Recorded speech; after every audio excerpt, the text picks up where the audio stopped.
Good evening to all of you. काफ़ी दिन हो गए कोई वीडियो नहीं डाल पाया था, कुछ समस्या हो गई थी, इस कारण से ये ऑनलाइन वीडियो अपलोड करने में इतना विलम्ब हो गया है। आज बच्चों हम लोग बात करेंगे एक स्पेशल चीज़ आप लोग के सिलेबस में है, जिसको कहा जाता है वीबीए। वीबीए की थ्योरेटिकल क्लास तो अपन लोग ने पढ़ ली है। थ्योरेटिकल अपन ने ऑनलाइन क्लास में जो डिस्कशन किया था, तो काफ़ी चीज़ें उसके बारे में, वीबीए के बारे में हम लोग ने डिस्कस की थी। जो इसका थ्योरेटिकल सेगमेंट है कि ये वीबीए क्या है, किससे जनरेट हुआ है, क्यों यूज़ किया जाता है, किसके साथ यूज किया जाता है, एसेट्रा एसेट्रा, ऐसे कई सारे टॉपिक्स हम लोग ने डिस्कस किए हुए थे उस समय। उसी चीज़ को थोड़ा सा और रिपीट में किए दे रहा हूँ कि वीबीए जो है ये विजुअल बेसिक फॉर एप्लीकेशन कहलाता है। इसका जो फुल फॉर्म है वो विजुअल बेसिक फॉर एप्लीकेशन है, VBA। V for visual, B for basic and application, visual basic for application, ये इसका आपका फुल फॉर्म हो गया VBA का। यदि आप वीबीए के बारे में थोड़ा सा डिस्कस और अपन कर लें, तो हम ये देख रहे हैं कि ये जो वीबीए रहता है, ये जो विजुअल बेसिक एक प्रकार की प्रोग्रामिंग लैंग्वेज, जो हम लोग ने फंडामेंटल में पढ़ा हुआ था कि कई प्रकार की प्रोग्रामिंग लैंग्वेज होती है, उनमें से एक बेसिक थी। और बेसिक का जो एडवांस फॉर्म आया, जिसमें विंडोज के कंपोनेंट को हैंडल करने की क्षमता आई, तो उसको कहा गया विजुअल बेसिक।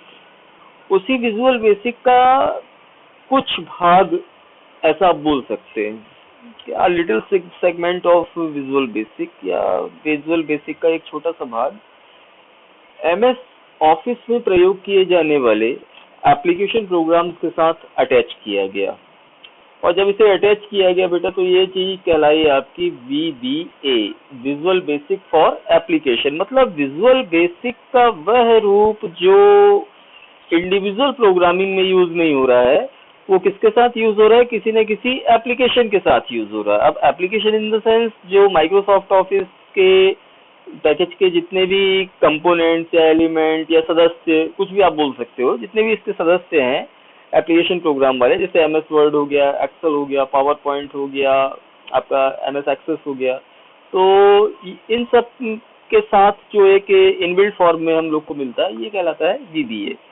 इनका यूज इसलिए करते हैं कि एप्लीकेशन तो आपकी ऑलरेडी, एमएस ऑफिस एप्लीकेशन तो आपको बना करके दे रहा है एप्लीकेशन प्रोग्राम, लेकिन कई बार ये होता है कि हर यूजर की जो आवश्यकता है या उसकी जो नीड है, उसकी नीड को ये एमएस ऑफिस पूरी तरह से फुलफिल नहीं कर पाता है।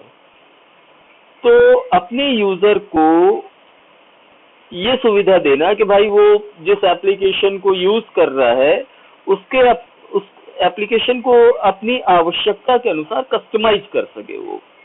वो व्यक्ति जो है, जो यूजर है आपका, वो एप्लीकेशन को अपने साथ अपनी आवश्यकता के अनुसार कस्टमाइज करने की क्षमता प्राप्त कर ले। तो उस क्षमता को प्रदान करने के लिए विजुअल बेसिक के छोटे से भाग को, या बोलना चाहिए जो उसके बेसिक माने मेन एलिमेंट्स है, मेन एलिमेंट्स को निकाल करके इन एप्लीकेशंस के साथ इंक्लूड किया गया। तो ये चीज कहलाया आपका विजुअल बेसिक फॉर एप्लीकेशन।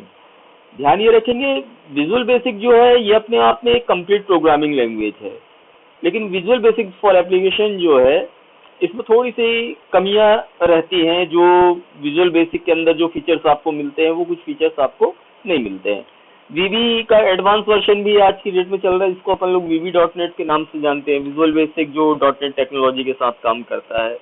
कई चीजें हैं जो इसमें है। खैर एनीवे, हम लोग टॉपिक पर आते हैं अपने VBA पर। तो आज हम लोग देखेंगे कि जो VBA है, इसमें प्रोग्रामिंग कैसे की जाती है। मैं प्रोग्रामिंग पर सीधे इसलिए आ रहा हूँ क्योंकि सबसे पहले तो आपको ये जानना है कि इसमें होता क्या है, आखिर क्यों इसको हम लोग यूज कर रहे हैं। मैंने थ्योरेटिकली तो आपको बता दी, बट इन प्रैक्टिकल भी हम लोग को यहाँ पर देखना थोड़ा सा जरूरी रहेगा। प्रोग्रामिंग लॉजिक से आप लोग वैसे भली भांति परिचित हैं क्योंकि जावास्क्रिप्ट आप लोग ने पूरा पढ़ा हुआ है। तो इसकी जो बोलना चाहिए कॉन्सेप्ट रहेगा या जो टेक्निक्स हम लोग यूज करेंगे वो प्रोग्रामिंग की टेक्निक्स वही रहती हैं, लेकिन उनको जो उनके सोर्स कोड रहते हैं या एक तरीके से बोलना चाहिए जो उनकी कोड लाइंस रहती हैं उनको कैसे इम्प्लीमेंट करना, ये कोड लाइंस में थोड़ा सा इनके बिहेवियर में डिफरेंस रहता है यहाँ पर। जैसे जावास्क्रिप्ट में आप लोग हर लाइन के बाद याद होगा आपको लगभग कुछ विशेष परिस्थितियां छोड़ करके प्रत्येक लाइन के आगे आप लोग सेमीकोलन का चिन्ह यूज करते थे। वो सेमीकोलन का चिन्ह जो रहता था वो किसी भी लाइन के समापन या अंत को दर्शाता था, या ये बोल दिया जाता था कि स्टेटमेंट उसको लगाने से टर्मिनेट हो जाता है हमारा। तो विजुअल बेसिक की यदि तुलना की जाए या वीबीए की तुलना की जाए तो इसमें हम लोग सेमीकोलन का प्रयोग नहीं करेंगे। मतलब कॉन्सेप्ट ये है कि हमको बनाना प्रोग्राम ही है, लेकिन इसको जो कोड इम्प्लीमेंट करने की या कोड टाइप करने की जो विधि रहेगी वो विधि आपकी अलग रहेगी। तो सबसे पहले शुरू करते हैं कि विजुअल बेसिक में आखिर ये जो वीबीए जो है इसमें एक्सेल में कैसे यूज किया जाता है। तो फर्स्ट ऑफ ऑल बेटा यहाँ पे आपको अपना एमएस एक्सेल को ओपन करना होगा। ये माइक्रोसॉफ्ट एक्सेल को आपने ओपन किया यहाँ पर, तो एक कंप्लीट व्यू एमएस एक्सेल का एक कंप्लीट विंडो हमारे सामने आ गई। इस विंडो के अंदर आप देख रहे होंगे तो आप लोग को एक वर्कशीट भी यहाँ पर मिल रही है। ये जो ग्रिड लाइन स्ट्रक्चर रहता है इसको वर्कशीट कहते हैं, आप सभी लोग जानते हैं, पूर्व परिचित हैं इससे। इसके बाद यदि अपन देखें बेटा यहाँ पर तो वीबीए को यूज करने के लिए फर्स्ट ऑफ ऑल आपको जो आपका टैब डेवलपर टैब कहलाता है, कई सारे टैब्स आपको home, insert, page layout, formula, data, review वगैरह दिख रहे हैं। तो इसमें एक टैब होता है आपका डेवलपर टैब। वो डेवलपर टैब से आप लोग वीबीए की प्रोग्रामिंग कर सकते हैं। अब यदि हम यहाँ पर अपनी एक्सेल की स्क्रीन पर गौर कर रहे हैं तो हमको डेवलपर टैब कहीं दिखाई नहीं पड़ रहा है। तो सबसे पहले वीबीए के अंतर्गत प्रोग्रामिंग करने के लिए आपको डेवलपर टैब को ओपन करना जरूरी रहता है। तो डेवलपर टैब जब दिखाई पड़ेगा तब तो ओपन होगा, लेकिन यहाँ पर यदि इसको हम हिडन मोड पर है या प्रदर्शित नहीं हो रहा है डेवलपर टैब हमारा, तो सबसे पहले सावधानी पूर्वक उसको हमको ओपन करना पड़ेगा या विजुअल करना पड़ेगा कि वो विजिबल है या प्रदर्शित हो रहा है। तो किसी भी एक्सेल की शीट पर डेवलपर टैब को विजिबल करने के लिए या प्रदर्शित करने के लिए सबसे पहले आपको क्या करना है, ऑफिस बटन पर क्लिक करना है। ऑफिस बटन पर क्लिक करने के बाद ये जो मेन्यू बार आप यहाँ पर आपका मेन्यू ओपन हो गया है, तो इसमें यदि आप देखेंगे तो एक ऑप्शन आपको मिलेगा एक्सेल ऑप्शन करके। सबसे नीचे में एक बटन है, दो बटन से यहाँ पर, एक एग्जिट एक्सेल है और एक एक्सेल ऑप्शंस है। तो उस एक्सेल ऑप्शंस में क्लिक करिए आप। जैसे ही आप क्लिक करेंगे तो एक डायलॉग बॉक्स आपके सामने आ जाएगा, ध्यान रखेंगे आप, एक डायलॉग बॉक्स आपके सामने आएगा। इसमें top options for working with Excel करके एक हेडिंग के थ्रू 3 चेक बॉक्सेस दिए हुए हैं। इनमें अंतिम चेक बॉक्स जो है जिसमें लिखा हुआ है show developer tab in the ribbon, इस पर आपको कुछ नहीं करना है, सीधे जाकर के सही का निशान लगा देना है। सही का निशान लगाना मतलब you must have to click on it, और जैसे ही आप क्लिक करेंगे तो इसके ऊपर एक चेक मार्क या सही का निशान लग जाएगा। और यहाँ पर जैसे ही आप ओके बटन पर क्लिक करेंगे तो ये ओके बटन पर क्लिक करने से आप देखेंगे कि व्यू के बाद आपका अगला जो टैब आ गया ये डेवलपर टैब है। Alright, now the question is that कि कैसे हमने इसको एक्टिवेट किया या कैसे यहाँ पर विजिबल किया इसको। सबसे पहले हमने क्या किया था, बटन पर क्लिक किया था, इसके बाद हमने एक्सेल ऑप्शंस पर क्लिक किया था, और एक्सेल ऑप्शंस पर क्लिक करने के बाद जो थर्ड नंबर का ऑप्शन है हमारा जिसको कहते हैं शो डेवलपर टैब इन रिबन, यहीं से आप इसको हटा भी सकते हो, यहीं से प्रदर्शित भी कर सकते हो। यदि आपने इसको अनचेक कर दिया और ओके बटन पर क्लिक किया तो आप देखेंगे यहाँ से ये डेवलपर टैब हट गया है। लेकिन यदि इसको आप अपीयर या प्रदर्शित करवाना चाहते हैं तो उस सिचुएशन में आपको एक्सेल ऑप्शंस पर क्लिक करना पड़ेगा, then show developer tab in the ribbon पर क्लिक करना पड़ेगा और ओके बटन पर क्लिक करना पड़ेगा। इसके साथ एक चीज और ध्यान रखिएगा, कई बार क्या होता है हमारे सामने कि हमको इस टाइप के व्यूज दिखते हैं। जो हमने अपना एक्सेल का ऑप्शंस पर क्लिक किया तो जो डायलॉग बॉक्स आता है तो उसमें कहीं कुछ नहीं दिख रहा है। तो ध्यान आप ये रखेंगे कि एक्सेल 2007 या ऑफिस 2007 का यदि आप यूज कर रहे हैं तो उस सिचुएशन में आपको इसकी पॉपुलर कैटेगरी पर क्लिक करना पड़ेगा, साइड में एक ऑप्शंस कई सारे दिए हुए हैं आपके लेफ्ट कॉर्नर पर। तो लेफ्ट कॉर्नर पे जो पहला विकल्प आपके सामने है पॉपुलर, उस पॉपुलर पर आप क्लिक करेंगे। जैसे आप पॉपुलर पर क्लिक करेंगे तो वही विंडो हमारे सामने आ जाएगी जिसमें डेवलपर टैब को शो या हाइड करने के लिए ये कंट्रोल वाला ऑप्शन दिखाई पड़ रहा है। यहाँ से आप इसको नियंत्रित कर सकते हो। तो ध्यान ये रखेंगे कि कौन सी श्रेणी में रहेगा ये एक्सेल ऑप्शंस के, पॉपुलर श्रेणी में रहेगा। तो ये पॉपुलर पर क्लिक आप करेंगे तो ये वाला पेज आपके सामने आ गया। एनीवे हमने यहाँ पर ये चेक मार्क अप्लाई कर दिया, ओके बटन पर क्लिक किया। अब यदि यहाँ पर आप देखोगे तो डेवलपर टैब आपको दिखाई पड़ रहा है। अब एक्सेल में प्रोग्राम कैसे तैयार किए जाते हैं, क्या होता है, कैसा होता है, ये यदि आप देखें तो ये डेवलपर पर आपको क्लिक करना पड़ेगा। बेसिकली 3 प्रकार की विधियों का हम लोग यहाँ पर प्रयोग करते हैं। एक मॉड्यूल के थ्रू प्रोग्राम हम लोग इसमें बनाते हैं। एक यदि आप चाहें तो ये जो शीट आपकी दिखाई पड़ रही है, इस पर्टिकुलर शीट के ऊपर भी आप कोई कोड तैयार कर सकते हैं। और तीसरा नंबर जो रहता है बेटा, ये रहता है कि यदि आप एक फॉर्म के ऊपर कोई काम करना चाहते हैं, फॉर्म जो विजुअल बेसिक से इनहेरिट होकर के या उसी के वंशावली से होते हुए आपके एक्सेल में आ गया है, तो ये फॉर्म में भी आप लोग कोडिंग का काम कर सकते हैं। तो 3 तरीके हैं यहाँ पर इसको यूज करने के।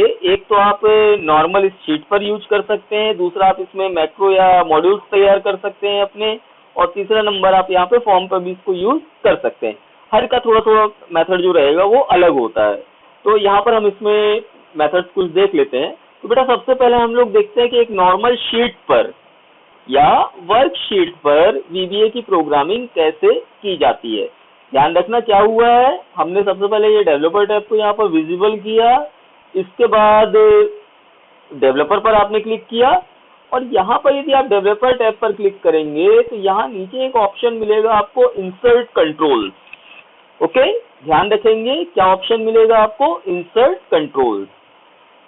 कंट्रोल्स एक नया शब्द है आपके लिए। इंसर्ट का मतलब तो जानते ही हैं, किसी भी एक्सटर्नल ऑब्जेक्ट या किसी बाहरी तत्व को अपनी शीट पर लाने के लिए इंसर्ट की प्रक्रिया का प्रयोग किया जाता है। तो इंसर्ट में जब आप क्लिक करेंगे तो आपके पास कंट्रोल्स आ जाएंगे। कंट्रोल्स मतलब जो बटन्स वगैरह रहते हैं आपके, चेक बॉक्स रहते हैं, रेडियो बटन रहते हैं, कोई भी आपका लेबल रहता है, इन सबको हम लोग यहाँ पर कंट्रोल्स कहते हैं। अब यदि यहाँ पर आप कंट्रोल पर गौर करेंगे तो 2 कैटेगरी में इसके कंट्रोल्स होते हैं। इसके वीबीए के जो कंट्रोल्स हमको उपलब्ध होते हैं बेटा, ये 2 कैटेगरीज में उपलब्ध होते हैं। पहली कैटेगरी रहती है फॉर्म कंट्रोल्स और दूसरी रहती है active x controls. Alright, form controls होते हैं और साथ में कौन से कंट्रोल्स होते हैं, एक्टिव एक्स कंट्रोल्स होते हैं। फॉर्म कंट्रोल जो रहते हैं उनका प्रयोग फॉर्म पर किसी भी बटन को, रेडियो बटन को या फॉर्म पर एनीवे किसी भी कंट्रोल को डिजाइन करने के लिए होता है। बट आपके जो एक्टिव एक्स कंट्रोल्स होते हैं उनका प्रयोग सीधे शीट पर किया जाता है। तो यहाँ पर ध्यान हमको ये रखना है कि जब हम फॉर्म पर कोडिंग करेंगे तो फॉर्म कंट्रोल्स का प्रयोग करेंगे, और जो एक्टिव एक्स कंट्रोल है उनका प्रयोग हमको यहाँ पर शीट पर करना है। ठीक है, तो शीट पर एक्टिव एक्स कंट्रोल्स को हम लोग यूज करें तो ज्यादा बेहतर हमारे लिए रहता है। तो यहाँ पर मान लीजिए ये दिख रहे हैं हमको, इनमें पहला एक सिंपल मैं प्रोग्राम बता रहा हूँ आपको, इसके बाद कैसे क्या करना है आगे हम लोग को ये देखना ही देखना है। इसमें यहाँ पर आप जब क्लिक करते हैं तो ये पहला कंट्रोल जो रहता है ये कहलाता है बटन। आप जैसे ही क्लिक करेंगे तो आपका जो इंसर्शन पॉइंट या कर्सर माउस पॉइंटर जो है, माउस पॉइंटर का शेप यहाँ पे चेंज हो गया। ये एक प्लस टाइप का शेप आपका आ गया, जो एक्सेल में काफी डिफॉल्ट टाइप का शेप यहाँ पर लग रहा है। आपने क्या किया कि यहाँ पर इस पर्टिकुलर पॉइंटर को प्लेस करके ड्रॉ किया। ऑलराइट, तो जैसे ही आपने ड्रॉ किया यहाँ पर, तो यहाँ ड्रॉ में जो आपने सिलेक्ट किया था कंट्रोल, उसका नाम है बटन कंट्रोल। अब कमांड बटन करके कह रहा है ये अपने, क्या बोल रहा है, कमांड बटन बोल रहा है कि मैं कमांड बटन 1 हूँ। ठीक है, हम कहाँ से लेके आए थे फिर से एक बार मैं बता दूं, इंसर्ट के बाद एक्टिव एक्स कंट्रोल, और एक्टिव एक्स कंट्रोल में पहला नंबर का जो कंट्रोल है उसको आप यहाँ पर लेकर के आए हुए हो। अब यहाँ पर यदि आप देखोगे तो ये आपका सिलेक्टेड मोड में दिखाई पड़ रहा है, मतलब now we are ready to edit it, मतलब इसको हम छोटा कर सकते हैं, बड़ा कर सकते हैं, कई प्रकार के काम इसमें कर सकते हैं। तो हमारा पहला काम ये है कि यार ये बटन कमांड बटन 1 दिख रहा है, तो थोड़ा अजीब टाइप का दिख रहा है, मेरा वो बटन का दूसरा नाम चाहिए। मेरे को क्या चाहिए कि जो मैं बटन बना रहा हूँ उसका नाम हो क्लिक मी। यदि मान लीजिए मेरे को लग रहा है कि भाई ये बटन का नाम मेरे को सही नहीं लग रहा है, मेरे को इसका नाम चेंज करना है, तो उस सिचुएशन में आपने क्या करना है, आपने इस कंट्रोल के ऊपर राइट बटन क्लिक करना है, अपना सॉरी राइट क्लिक करना है। तो राइट क्लिक करने से जो पॉपअप आएगा आपका, उसमें एक चौथे नंबर पर ऑप्शन मिलेगा आपको प्रॉपर्टीज। ऑलराइट, क्या ऑप्शन मिलेगा? प्रॉपर्टीज। तो जैसे ही आप प्रॉपर्टीज पर क्लिक करते हैं तो एक एडिशनल विंडो हमारे सामने आ जाती है, ये आप लोग को दिखाई पड़ रही होगी। ये जो विंडो है, एक अतिरिक्त विंडो आपके सामने आ रही है, ये विंडो कहलाती है आपकी प्रॉपर्टीज विंडो। प्रॉपर्टीज विंडो बेटा वो जगह होती है या वो विंडो होती है जिसमें कई सारे विकल्प होते हैं या कई सारे ऑप्शन होते हैं, और इन ऑप्शंस का प्रयोग उस परिस्थिति में किया जाता है जब हम बटन को अपने अनुसार कस्टमाइज करना चाहते हैं। अपने अनुसार कस्टमाइज करना का मतलब जो है, वो मतलब क्या है कि चाहे तो हम इसका रंग बदलना चाहते हैं, चाहे तो हम इसका अक्षर को बदलना चाहते हैं, इस पे जो डिस्प्ले हो रहा है वो अक्षरों के आकार को बदलना चाहते हैं, अक्षरों के रंग को बदलना चाहते हैं, अक्षरों की स्टाइल को बदलना चाहते हैं, मतलब font size, font style, font colour, background colour, जो भी चीज आप चेंज करना चाहते हैं इस विंडो से आप लोग चेंज कर सकते हैं। तो सबसे पहले मेरा काम क्या है कि मेरे को यार ये बटन का नाम पसंद नहीं आ रहा है, I must have to change the name of this button. मेरे को इस बटन का नाम चेंज करना है यहाँ पर। तो यहाँ पर इस प्रॉपर्टी विंडो के अंदर जब आप जाएंगे तो आपको एक प्रॉपर्टी मिलेगी कैप्शन, CAPTION, कैप्शन। कैप्शन करके एक प्रॉपर्टी मिलेगी। उसके बगल में आप माउस पॉइंटर को ले जाकर के जैसे ही क्लिक करेंगे तो जो नाम आपको बटन पर दिख रहा है वही नाम वहां पर आपको उसकी वैल्यू में दिखाई पड़ेगा, कैप्शन वैल्यू में। आप इसको मिटा दीजिए। जैसे ही आपने वहां से हटाया तो आपकी स्क्रीन पर आप लोग देख रहे होंगे कि बटन में भी वो चीज हट गई। देन आपने इसको क्लिक मी नाम दे दिया। ऑलराइट, मैंने क्या नाम दिया इसको? क्लिक मी। मतलब यूजर को ये इंडिकेट करे कि भाई तेरे को इस बटन को क्लिक करना है, तो ये क्लिक मी कर दिया इसमें। अब ये मेरे को एक चीज और चेंज करना है कि इसमें अक्षर का आकार बदलना है। तो यहाँ पर आपको फॉन्ट प्रॉपर्टी मिलेगी। यहाँ आप जाएंगे तो जैसा नोटपैड में टेक्स्ट फॉन्ट को रिसाइज करने के लिए डायलॉग बॉक्स फॉन्ट का ओपन होता है, सेम वही फॉन्ट का डायलॉग बॉक्स यहाँ पर आपके सामने ओपन हो गया। अब यहाँ पर मैं इसको बोल्ड करना चाहता हूँ और इसकी साइज को मैं करना चाहता हूँ 22। ओके, बटन पर क्लिक कर दीजिए। जैसे ही आप क्लिक करेंगे बेटा तो यहाँ पे फॉन्ट जो इस पर लिखा हुआ अक्षर है उनका आकार यहाँ पर बढ़ जाएगा। अब यदि आप देखें तो ये देखिए बड़े आकार में आपको दिखाई पड़ने लगा। Now I have to change the font colour.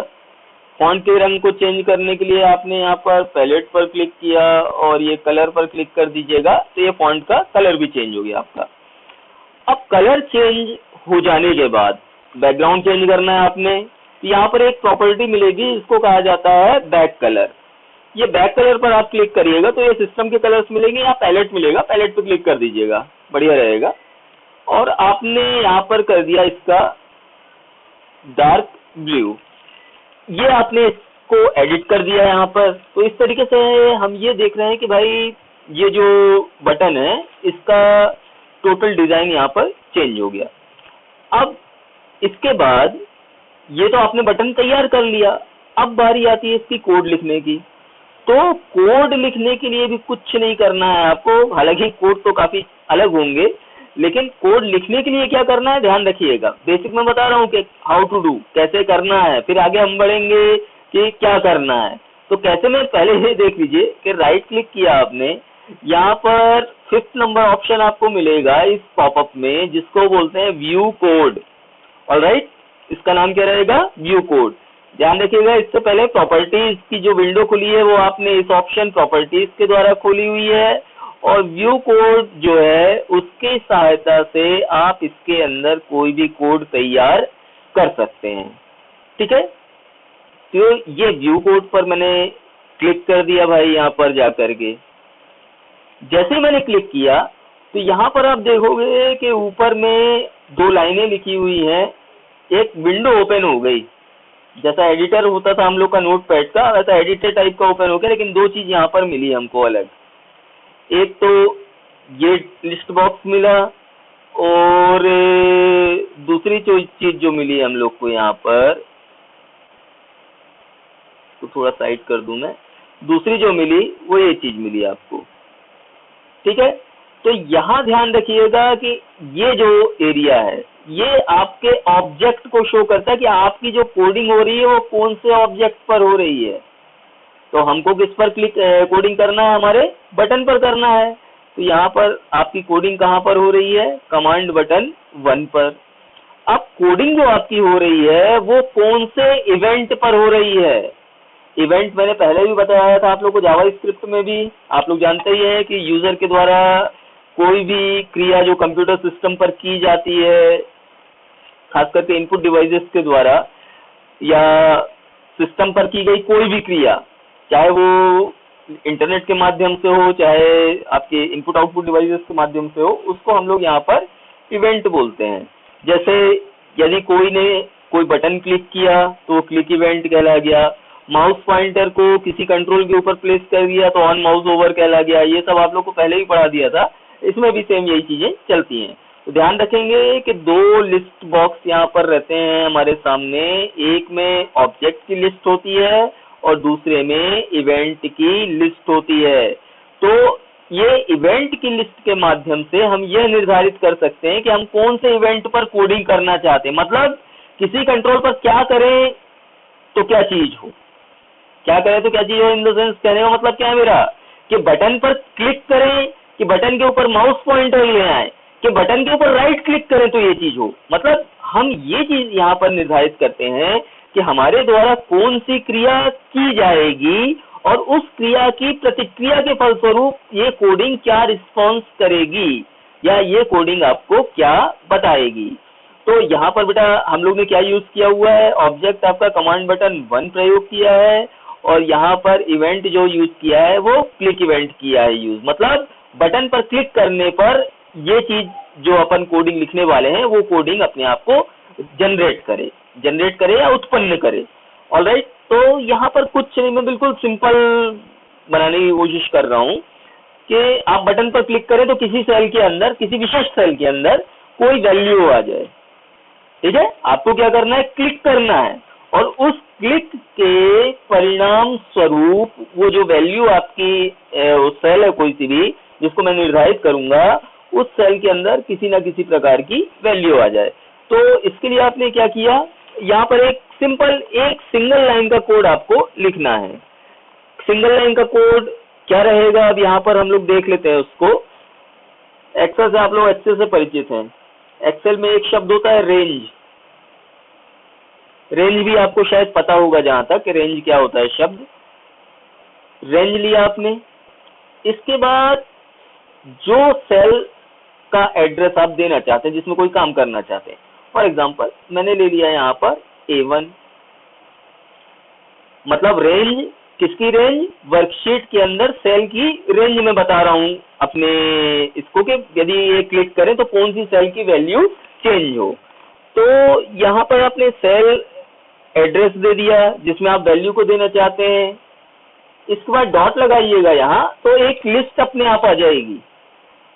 ये कोड इंटेलिजेंस सिस्टम रहता है इसका, इसके अंदर अलग अलग प्रॉपर्टीज, मेथड, ये सब इसके अंदर स्टोर रहते हैं।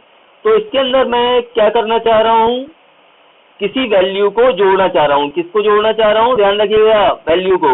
तो उस सिचुएशन में मेरे को यहाँ पर ये वैल्यू की प्रॉपर्टी यूज करना पड़ेगी। ओके, ये वैल्यू की प्रॉपर्टी मैंने यहाँ पर यूज कर ली, और वैल्यू इक्वल टू मतलब जो चीज आप उस बटन पर क्लिक करने पर A1 के अंदर दिखाना चाहते हैं उसको आप क्या बताएंगे कि वैल्यू ये है जिसको आपको A1 के अंदर दिखाना है। ठीक है, यहाँ पर मैंने एक मैसेज लिख दिया, welcome to ITI Maihar. Alright, मैंने क्या मैसेज लिख दिया, वेलकम टू ITI मैहर। अब इसके बाद क्या हुआ, आप कुछ मत करिए, यहाँ पर ये जो एडिटर खुला हुआ है इसको यथावत रहने दीजिएगा और फाइल मेन्यू के नीचे एक एक्सेल का आइकन बना होगा जिसको अपन व्यू माइक्रोसॉफ्ट एक्सेल बोलते हैं। Alt F11 इसकी शॉर्टकट की होती है। Alt F11 के माध्यम से भी आप स्विच कर सकते हैं अपनी शीट के ऊपर, या फिर आप इस बटन पर क्लिक कर सकते हैं। दोनों ऑप्शंस आपके पास अवेलेबल हैं। जहां पर मेरा माउस पॉइंटर है वही बटन है आपका, ठीक है। तो आपने इस पर क्लिक किया।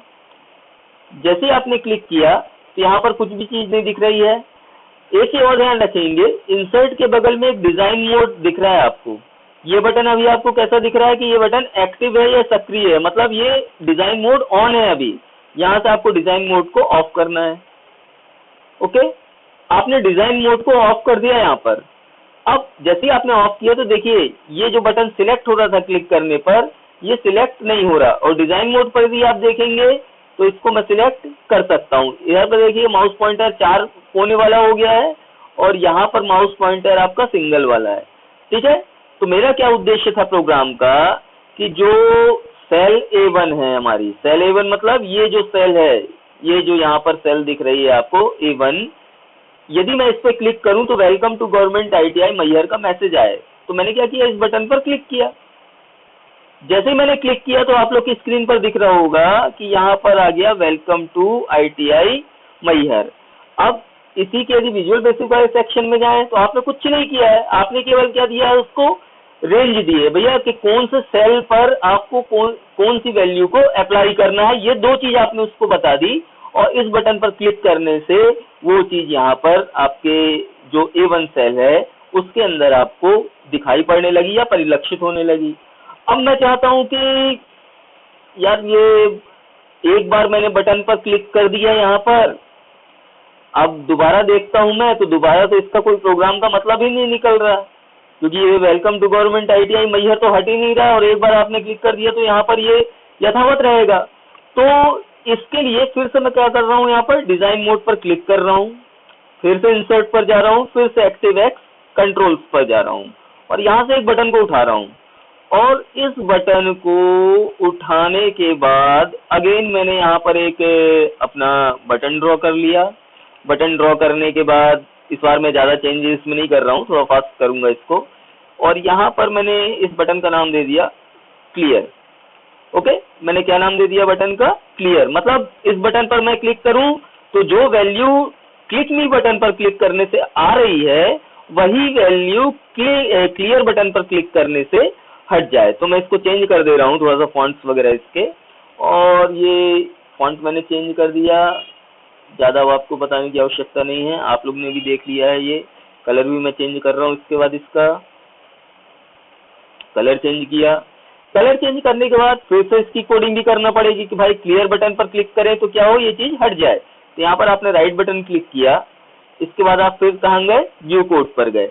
अब देखिए यहाँ पर ये जो कोडिंग जा रही है ये किस पर जा रही है, आपकी कमांड बटन 1 पर। कमांड बटन 1 मतलब जो आपने क्लिक मी नाम का बटन बनाया है उस पर। और यहाँ पर जो नई कोडिंग आपको लिखना है दूसरे बटन की, तो ये दूसरे बटन की कोडिंग कहाँ लिखनी है आपको, जो कमांड बटन 2_click लिखा हुआ है इसके मध्य में ये वाली कोडिंग लिखना है। इसके बाद आपने सेम यही फॉर्मूला यहाँ पर लिया, रेंज, और रेंज के बाद आपने यहाँ पर सेल एड्रेस को डिफाइन कर दिया और सेल एड्रेस को डिफाइन करने के बाद डॉट लगाया और डॉट लगाने के बाद क्लियर, क्लियर करके एक मेथड होता है इसमें, उस क्लियर मेथड को यहाँ पर कॉल कर लिया आपने। क्लियर मेथड को कॉल करने के बाद फिर से हमने इस एक्सेल के आइकन पर क्लिक किया तो हम देख रहे हैं कि यहाँ पर ये 2 बटन्स दिखने लगे। डिजाइन मोड से इसको भी हटा दिया मैंने। अब यहाँ पर अपन इसको टेस्ट करके देखते हैं कि वास्तव में होता क्या है। क्लियर बटन पर आपने क्लिक किया, क्लिक मी पर क्लिक किया, आ गया। क्लियर बटन पर क्लिक किया, हट गया। क्लिक मी पे क्लिक किया तो यहाँ पर ये शो होने लगा और क्लियर पर क्लिक करने से ये हट गया। तो बेटा पहला तरीका जो है इसके साथ प्रोग्राम बनाने का आपके VBA के साथ एक्सेल की शीट पे ये रहता है। दूसरा तरीका हमारा फॉर्म बनाने का रहता है और तीसरा तरीका जो रहता है हमारा ये आपका रहता है मैक्रो, या एक तरीके से आप इसमें मॉड्यूल्स वगैरह बना सकते हैं। मतलब मॉड्यूल मतलब खुद का आप बना सकते हैं इसमें। तो ये मॉड्यूल्स एक छोटे से कोड्स रहते हैं, छोटे छोटे सेगमेंट जो प्रोग्राम के रहते हैं या किसी भी एप्लीकेशन या सॉफ्टवेयर के रहते हैं, उनको हम यहाँ पर मॉड्यूल्स कहते हैं, ये ध्यान रखना, ठीक है। तो ये सब चीजें हम लोग ने देखी। तो इसके बाद अगले मैं आपको बताऊंगा कि फॉर्म के साथ आप लोग इसको कैसे यूज कर सकते हैं। तब तक के लिए धन्यवाद, अपना ध्यान रखिएगा, घर में माताजी पिताजी का भी ध्यान रखिएगा। Thank you.